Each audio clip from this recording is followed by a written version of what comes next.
행복한 하루를 여는 아침 묵상 8월 17일 오늘 수요일 아침인데 사무엘하 20장을 함께 읽겠습니다. 마침 거기에 불량배 하나가 있으니 그의 이름은 세바인데 베냐민 사람 비그리의 아들이었더라. 그가 나팔을 불며 이르되 우리는 다윗과 나눌 분깃이 없으며 이새의 아들에게서 받을 유산이 우리에게 없도다. 이스라엘아 각각 장막으로 돌아가라 하매 이에 온 이스라엘 사람들이 다윗 따르기를 그치고 올라가 비그리의 아들 세바를 따르나 유다 사람들은 그들의 왕과 합하여 요단에서 예루살렘까지 따르니라. 다윗이 예루살렘 본궁에 이르러 전에 머물러 왕궁을 지키게 한 후궁 10명을 잡아 별실에 가두고 먹을 것만 주고 그들에게 관계하지 아니하니 그들이 죽는 날까지 갇혀서 생갑으로 지내니라. 왕이 아마사에게 이르되 너는 나를 위하여 3일 내로 유다 사람을 큰 소리로 불러 모으고 너도 여기 있으라 하니라. 아마사가 유다 사람을 모으러 가더니 왕이 정한 기일에 지체된지라. 다윗이 이에 아비새에게 이르되 이제 비그리의 아들 세바가 압살롬보다 우리를 더 헤아리니 너는 내 주의 부하들을 데리고 그의 뒤를 쫓아가라. 그가 견고한 성읍에 들어가 우리들을 피할까 염려하노라 하매 요압이 따르는 자들과 그렛 사람들과 블렛 사람들과 모든 용사들이 다 아비새를 따라 비그리의 아들 세바를 뒤쫓으려고 예루살렘에서 나와 기브온 큰 바위 곁에 이름에 아마사가 맞으러 오니 그때에 요압이 군복을 입고 띠를 띠고 칼집에 꽂은 칼을 허리에 맸는데 그가 나아갈 때에 칼이 빠져 떨어졌더라. 요압이 아마사에게 이르되 내 형은 평안하냐 하며 오른손으로 아마사의 수염을 잡고 그와 입을 맞추려는 채 하매 아마사가 요압의 손에 있는 칼을 주의하지 아니한지라. 요압이 칼로 그의 배를 찌르매 그의 창자가 땅에 쏟아지니 그를 다시 치지 아니하여도 죽으니라. 요압과 그의 동생 아비새가 비그리의 아들 세바를 뒤쫓을새 요압의 청년 중 하나가 아마사 곁에 서서 이르되 요압을 좋아하는 자가 누구이며 요압을 따라 다윗을 위하는 자가 누구냐 하니 아마사가 길 가운데 피 속에 놓여 있는지라. 그 청년이 모든 백성이 서 있는 것을 보고 아마사를 큰 길에서부터 밭으로 옮겼으나 거기에 이르는 자도 다 멈추어 서는 것을 보고 옷을 그 위에 덮으니라. 아마사를 큰 길에서 옮겨가매 사람들이 다 요압을 따라 비그리의 아들 세바를 뒤쫓아가니라. 세바가 이스라엘 모든 지파 가운데 두루 다녀서 아벨과 벳 마아가와 베림 온 땅에 이르니 그 무리도 다 모여 그를 따르더라. 이에 그들이 벤 마아가 아벨로 가서 세바를 애우고 그 성읍을 향한 지역 언덕 위에 토성을 쌓고 요압과 함께한 모든 백성이 성벽을 쳐서 헐고자 하더니 그 성읍에서 지혜로운 여인 한 사람이 외쳐 이르되 들을지어다 들을지어다 청하건대 너희는 요압에게 이르기를 이리로 가까이 오라 내가 내게 말하려 하노라 한다 하라. 요압이 그 여인에게 가까이 가니 여인이 이르되 당신이 요압이니까 하니 대답하되 그러하다 하니라. 여인이 그에게 이르되 여종의 말을 들으소서 하니 대답하되 내가 들으리라 하니라. 여인이 말하여 이르되 옛 사람들이 흔히 말하기를 아벨에게 가서 물을 것이라 하고 그 일을 끝내었나이다. 나는 이스라엘의 화평하고 충성된 자 중 하나이거늘 당신이 이스라엘 가운데 어머니 같은 성을 멸하고자 하시는도다. 어찌하여 당신이 여호와의 기업을 삼키고자 하시나이까 하니 요압이 대답하여 이르되 결단코 그렇지 아니하다 결단코 그렇지 아니하다 삼키거나 멸하거나 하려 함이 아니니 그 일이 그러한 것이 아니니라. 에브라임 산지 사람 비그리의 아들 그의 이름을 세바라 하는 자가 손을 들어 왕 다윗을 대적하였나니 너희가 그만 내주면 내가 이 성벽에서 떠나가리라 하니라. 여인이 요압에게 이르되 그의 머리를 성벽에서 당신에게 내어 던지리이다 하고 이에 여인이 그의 지혜를 가지고 모든 백성에게 나아가매 그들이 비그리의 아들 세바의 머리를 베어 요압에게 던진지라. 이에 요압이 나팔을 불매 무리가 흩어져 성읍에서 물러나 각기 장막으로 돌아가고 요압은 예루살렘으로 돌아와 왕에게 나아가니라. 요압은 이스라엘 온 군대의 지휘관이 되고 여호야다의 아들 브나야는 그렛 사람과 블렛 사람의 지휘관이 되고 아도람은 감역관이 되고 아힐루스의 아들 여호사밧은 사관이 되고 스와는 서기관이 되고 사독과 아비아달은 제사장이 되고 야일 사람 이라는 다윗의 대신이 되니라. 아멘. 자, 다윗 때에도 그랬다. 오늘 묵상의 제목을 이렇게 잡았고요. 1절을 요절로 삼겠습니다. 우리가 다윗에게서 얻을 몫은 아무것도 없다. 우리가 이새의 아들에게서 물려받을 유산은 아무것도 없다. 그런 이스라엘 사람들아 모두들 자기의 집으로 돌아가자. 자, 이 세바라고 하는 사람이 했던 얘기입니다. 유다와 이스라엘 지파들 간의 불화는 결국 이스라엘 지파들 일부가 딴 살림을 차리고자 했던 이런 이 세바의 난으로 이어지게 되죠. 19장 40절에 보면 압살롬의 진압된 후에 다윗이 길갈로 건너가는데 온 유다 백성과 이스라엘 백성의 절반이나 왕을 따라서 요단강을 건너갔다 이렇게 나옵니다. 유다 지파는 다 따라 건넜는데 이스라엘 지파는 절반쯤 건넜다 그 얘기죠. 북쪽 지파, 북쪽 이스라엘 10개 지파 사람들 중에 절반은 따르지 않았다는 뜻입니다. 결국 이 절반의 마음을 흔든 자가 나타났는데 오늘 성경은 불량배 세바라고 되어 있어요. 공동번역은 건달 세바 이렇게 되어 있는데 이게 다윗 편에서 보았을 때 그랬다 하고 우리 짐작할 수 있습니다. 어찌됐든 1절 후반부절부터 보니까 그의 프로필이 나오는데 비그리의 아들이라고 나오고 베냐민 사람이라고 나옵니다. 그가 사람들에게 오늘 요절의 말씀을 외치게 된 거죠. 우리가 다윗에게 얻을 몫이 아무것도 없다. 이새의 아들에게서 물려받을 유산은 아무것도 없다. 그런 이스라엘 사람들아 모두들 자기 집으로 돌아가자. 반란이었습니다.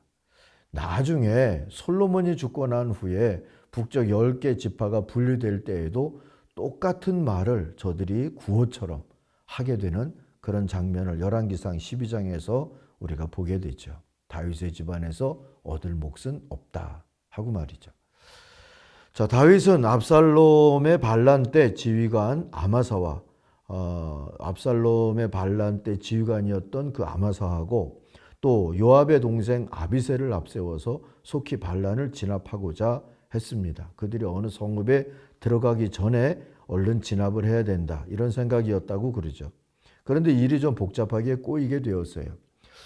아마사를 먼저 우리가 좀 볼 필요가 있는데 17장 25절에 보면 그의 프로필이 나오는데 압살롬이 반란을 일으킬 때 이스라엘 온 유대와 이스라엘의 군대 장관이었던 요압 대신에 이 요압은 다윗을 따라가잖아요. 대신에 아마사라고 하는 사람을 군 지휘관으로 세워서 민병대를 모으게 하죠. 이 아마사는 이드라라고 하는 이스마엘 사람의 아들이다. 세번역은 이렇게 나오는데 개역은 이스라엘 사람의 아들이다 이렇게 나오고 어딘가에는 이스르엘 사람의 아들이다 이렇게 나오기도 합니다. 어찌됐든 이 이드라라고 하는 사람이 나하스의 딸 아비갈과 결혼해서 낳은 사람이 아마사다 하고 나오는데 그 아비갈이 요압의 어머니였던 스루야의 여동생이다 이렇게 나와요. 그런데 이 스루야는 다윗의 누이라고 되어 있거든요. 이새의 딸이죠. 그렇게 따지면 스루야는 이새의 딸인데 이 아마사의 엄마 아비갈은 스루야의 여동생이라고 하면서도 그 아버지는 나하스라고 나와요. 뭐 이걸 해결할 수 있는 이걸 풀을 수 있는 방법은 이 집안이 좀 복잡한 결혼 관계로 얽혀 있었다 이렇게 보는 방법밖에 없죠. 근데 어찌 됐든 19장 사무엘하 19장 13절에 보면 다윗이 반란군을 다 이렇게 해결하면서 그 진압을 하면서 아마사를 처형하지 아니하고 아마사를 거두어 들이죠. 그러면서 요압 대신에 오히려 군대 장관으로 앉힙니다. 그때 했던 말이 그가 나의 골육지친이다 라고 이야기를 해요. 그래서 인척이라고 하는 것을 인정을 하는 셈이죠.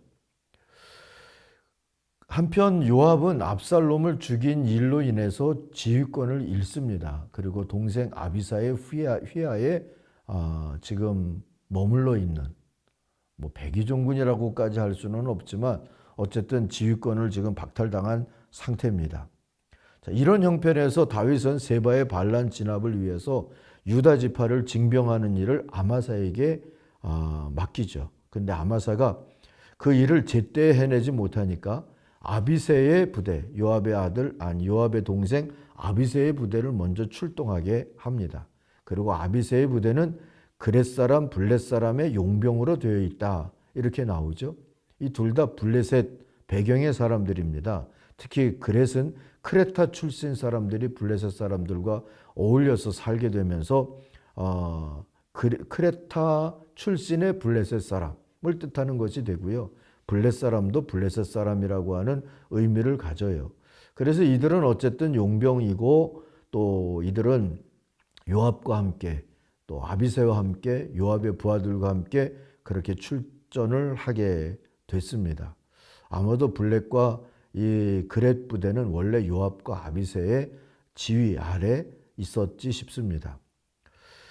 자, 정치 감각도 뛰어나고 모략도 능했던 요압은 이 싸움을 이용해서 자신의 복권을 꾀하게 되죠. 마침 8절 이하를 보니까 요압과 아비새가 기브온에 이르렀을 때 아마사가 쫓아왔어요. 유다 민병대들과 함께 왔겠죠. 요압이 아마사를 만나서 형님 평안하시오라고 말하면서 오른손으로 아마사의 턱수염을 붙잡고 입을 맞추고 왼손으로는 손에 든 칼로 아마사의 배를 찔러 죽였다. 요약하면 그 얘기입니다. 그런 다음에 요압은 아비새와 함께 세바를 쫓아갔고요. 아마사가 모아온 병사들도 결국 요압을 쫓아가게 되죠. 이 일로 인해서 요압은 슬그머니 복권된 듯이 행동하게 됐습니다.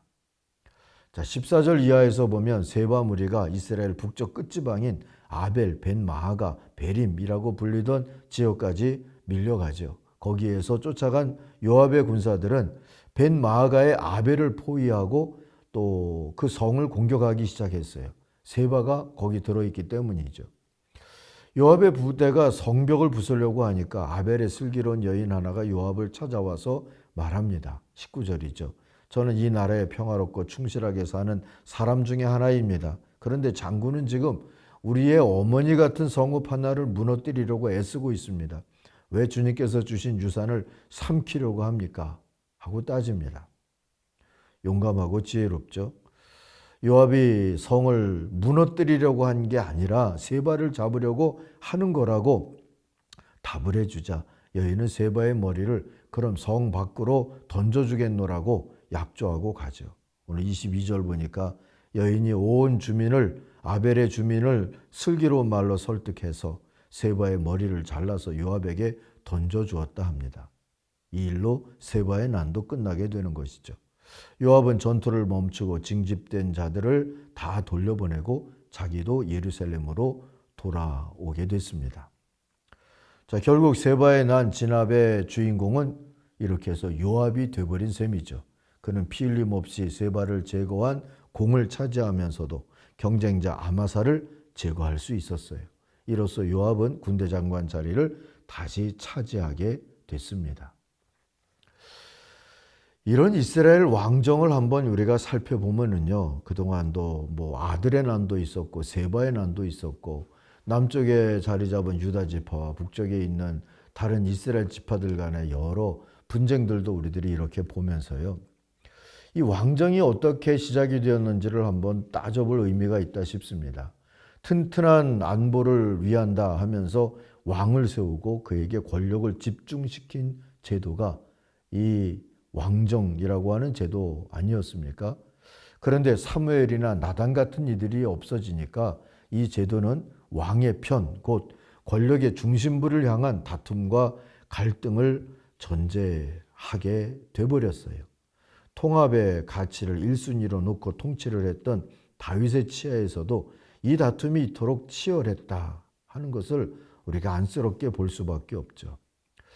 민주주의를 표방한 대통령제 하에서도 이렇게 권력이 중심부에 집중이 되면 그 가까이 가려고 하는 다툼이 계속 일어나고 있는 모습을 요즘까지도 우리가 보고 있지 않습니까? 진짜 왕이신 하나님의 지도를 추구하는 사무엘이나 나단의 전통을 오늘의 교회는 그래서 붙잡아야 된다 하는 것을 다시 생각하게 됩니다.